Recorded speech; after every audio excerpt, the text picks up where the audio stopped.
Ay panalo mga kamanoy, lechon manok na viral sa Pilipinas na galing sa Middle East. Ang ingredient, ito mapapanood natin ng harapan galing mismo sa Middle East, Kuwait. Alright, pakinggan natin. Full or half? Full. Full? Yeah. 2 kg. One. Right. Separi. Ha? Separi. Separate mo.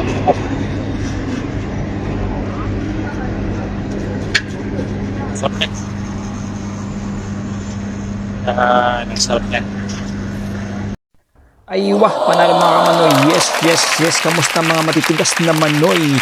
Ito yung lechon manok na nakikita ko na nagtitrending sa Pilipinas at ang itsura ng yung hubog ng mga oven nila ay parehas dito sa Middle East. At ang balita ko, ang strategy ay nakuha dito sa Middle East. Kaya ito, ipinapakita ko sa inyo mismo yung itsura ng klase ng lechon manok na dinala nila sa Pilipinas.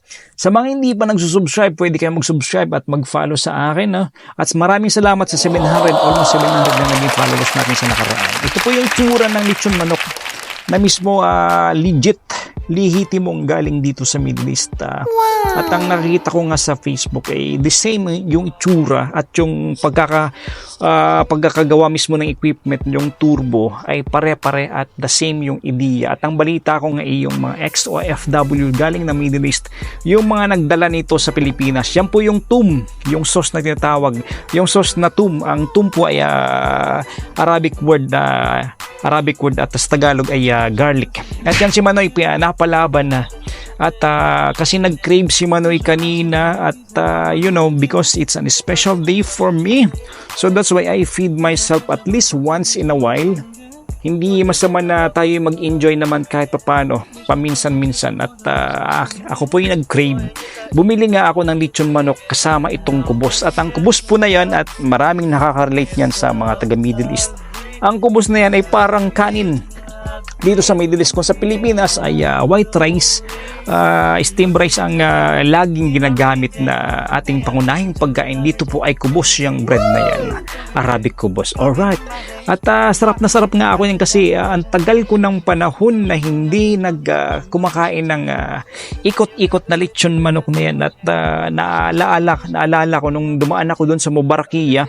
Sa mga ex-OFW Mubarakiya ay alam na alam nila yan dito sa Kuwait City. At yan po, at sa loob ng lechon manok ay ang flavoring niyan ay usually patatas na yan, yung fries inilagay sa loob bilang palaman. At ang may isa kasing sikreto na spice ang lechon manok dito yun.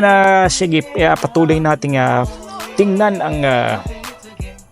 ang pagkain ni Manoy. Ayun, isinawsa niya sa sa garlic mayo. Ang mayonnaise niyan dito, ang kagandahan kasi ang mas masarap dito yung mayonnaise niyan kasi ang pagkakagawa niyan is homemade. Parang di ko alam kung paano yung technique. Ang base sa ating mga sauces ay talagang mano-mano na ginawa yung TUM na yan, yung tinatawag na sauce. At yan po yung balat. At ang isa pa sa sekreto ng mga Arabo kasi dito, at maybe di pa kasi ako nakakatikim ng lechon manok na sa Pilipinas yung galing ng idea sa Middle East. Ang isa sa pinakasikreto nila ay yung spice. May certain kasi na parang aroma, may parang kakaibang aroma yung spice ng lechon manok dito sa Kuwait. At yan, kung makikita nyo sa outside layer niya, talagang makikita nyo lang yung something na yung softness niya, yung texture.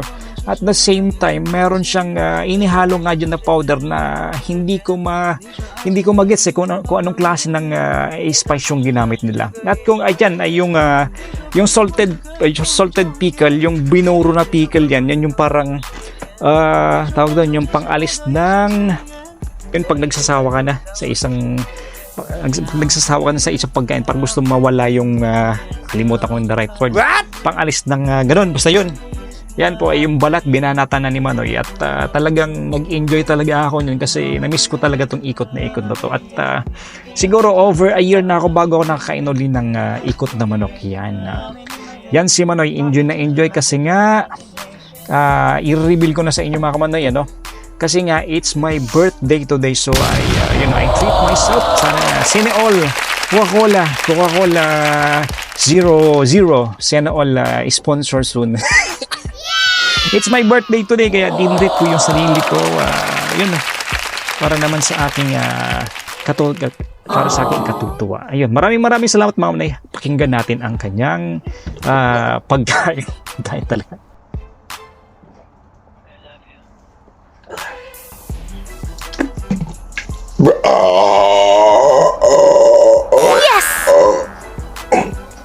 Ay, di ba narinig yung mga kamani kung gaano nag-enjoy si Manoy.